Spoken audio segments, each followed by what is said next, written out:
Et si on sortait? Nadir était un petit garçon qui passait le plus clair de son temps à jouer sur sa tablette. Ses parents lui répétaient que c'était dangereux pour sa santé de rester si longtemps face à cet écran, mais il ne les écoutait pas. Un jour, son père eut une idée géniale. Il prit une canne à pêche, un ballon, un cerf-volant, un vélo et lui demanda : « Que veux-tu que nous fassions aujourd'hui ? Tu as le choix entre aller pêcher, jouer au ballon, au cerf-volant ou faire une course à vélo. Tu vas voir que je suis le meilleur. » Il laissa à son fils le temps de réfléchir puis reprit : « Si après tout, tu tiens à tomber malade, reste avec ta tablette.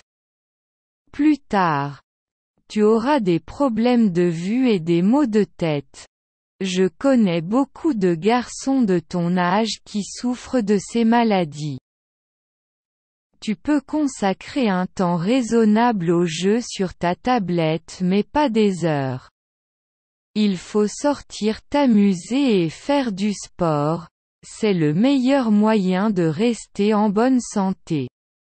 Alors fiston, on prend la voiture, on ne sera que toi et moi sur la grande plage. Qu'en dis-tu, papa ? Je crois que tu n'es pas le meilleur. Je vais gagner au ballon, au cerf-volant, au vélo et peut-être même que je pêcherai plus de poissons que toi. Et là, tu verras, c'est moi le meilleur. Mon fils, l'essentiel, c'est de profiter de notre journée. Sortons ensemble respirer l'air, jouer au ballon et je te promets que nous le ferons le plus souvent. » Depuis, le petit Nadir ne joua que rarement sur son écran. Il sortait souvent avec ses parents. Il découvrit alors la beauté de la nature et le monde autour de lui. C'est ainsi qu'il comprit que la vraie vie se trouvait finalement à l'extérieur de sa tablette. D'après Bahia Aoudjit, Les belles histoires de Bahia, Casbah Editions.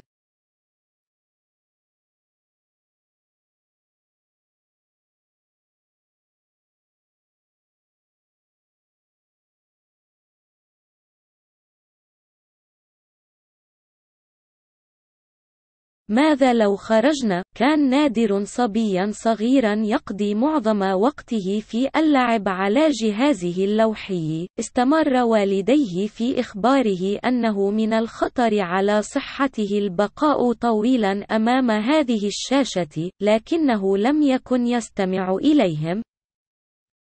ذات يوم خطرت على والده فكرة رائعة. أخذ صنارة صيد وكرة وطائرة ورقية ودراجة وسأله: ماذا تريد منا أن نفعل اليوم؟ خيارك هو الذهاب للصيد، أو لعب الكرة، أو قيادة طائرة ورقية، أو الذهاب لسباق دراجات.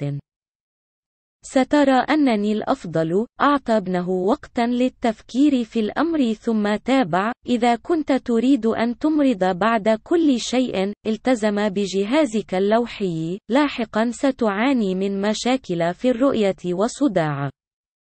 أعرف الكثير من الأولاد في عمرك الذين يعانون من هذه الأمراض. يمكنك قضاء قدر معقول من الوقت في ممارسة الألعاب على جهازك اللوحي، ولكن ليس لساعات. عليك الخروج للاستمتاع وممارسة الرياضة، إنها أفضل طريقة للبقاء بصحة جيدة. لذا يا بني، هل يمكننا أخذ السيارة؟ سنكون أنا وأنت فقط على الشاطئ الكبير. ماذا تقول، أبي؟ أعتقد أنك لست الأفضل. سأفوز بالكرة، بالطائرة الورقية، على دراجتي، وربما أصطاد أسماكا أكثر منك، وهناك، سترى، أنا الأفضل. ابني، الشيء الرئيسي هو الاستمتاع بيومنا. دعنا نخرج لاستنشاق الهواء، ألعب الكرة، وأعدك بأننا سنقوم بذلك في كثير من الأحيان. منذ ذلك الحين، نادرا ما لعب نادر الصغير على شاشته، غالبا ما كان يخرج مع والديه. ثم اكتشف جمال الطبيعة والعالم من حوله، هكذا أدرك أن الحياة الحقيقية كانت أخيرا خارج جهازه اللوحي، وفقا لباهية عودجت، القصص الجميلة لباهية قصبة طبعات. Nadir était un petit garçon qui passait le plus clair de son temps à jouer sur sa tablette. Ses parents lui répétaient que c'était dangereux pour sa santé de rester si longtemps face à cet écran, mais il ne les écoutait pas. Un jour, son père eut une idée géniale. Il prit une canne à pêche, un ballon, un cerf-volant, un vélo et lui demanda : « Que veux-tu que nous fassions aujourd'hui ? Tu as le choix entre aller pêcher, jouer au ballon, au cerf-volant ou faire une course à vélo. Tu vas voir que je suis le meilleur. » Il laissa à son fils le temps de réfléchir puis reprit : « Si après tout, tu tiens à tomber malade, reste avec ta tablette. Plus tard, tu auras des problèmes de vue et des maux de tête. Je connais beaucoup de garçons de ton âge qui souffrent de ces maladies. Tu peux consacrer un temps raisonnable au jeu sur ta tablette mais pas des heures. Il faut sortir t'amuser et faire du sport, c'est le meilleur moyen de rester en bonne santé. Alors fiston, on prend la voiture, on ne sera que toi et moi sur la grande plage. Qu'en dis-tu, papa ? Je crois que tu n'es pas le meilleur. Je vais gagner au ballon, au cerf-volant, au vélo et peut-être même que je pêcherai plus de poissons que toi. Et là, tu verras, c'est moi le meilleur. Mon fils, l'essentiel, c'est de profiter de notre journée. Sortons ensemble respirer l'air, jouer au ballon et je te promets que nous le ferons le plus souvent. » Depuis, le petit Nadir ne joua que rarement sur son écran. Il sortait souvent avec ses parents. Il découvrit alors la beauté de la nature et le monde autour de lui. C'est ainsi qu'il comprit que la vraie vie se trouvait finalement à l'extérieur de sa tablette. D'après Baya Aoudjit, les belles histoires de Baya, Casbah Editions.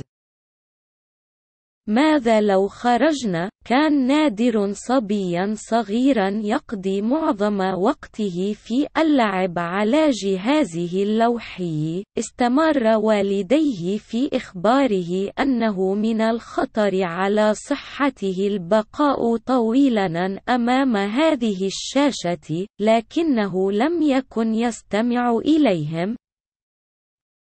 ذات يوم خطرت على والده فكرة رائعة. أخذ صنارة صيد وكرة وطائرة ورقية ودراجة وسأله: ماذا تريد منا أن نفعل اليوم؟ خيارك هو الذهاب للصيد، أو لعب الكرة، أو قيادة طائرة ورقية، أو الذهاب لسباق دراجات.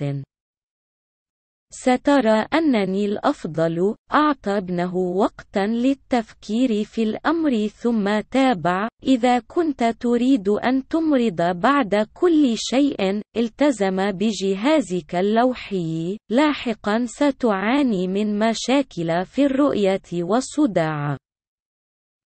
أعرف الكثير من الأولاد في عمرك الذين يعانون من هذه الأمراض.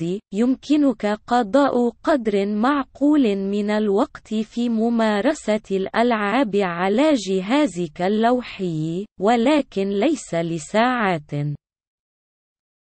عليك الخروج للاستمتاع وممارسة الرياضة، إنها أفضل طريقة للبقاء بصحة جيدة. لذا يا بني، هل يمكننا أخذ السيارة؟ سنكون أنا وأنت فقط على الشاطئ الكبير. ماذا تقول، أبي؟ أعتقد أنك لست الأفضل.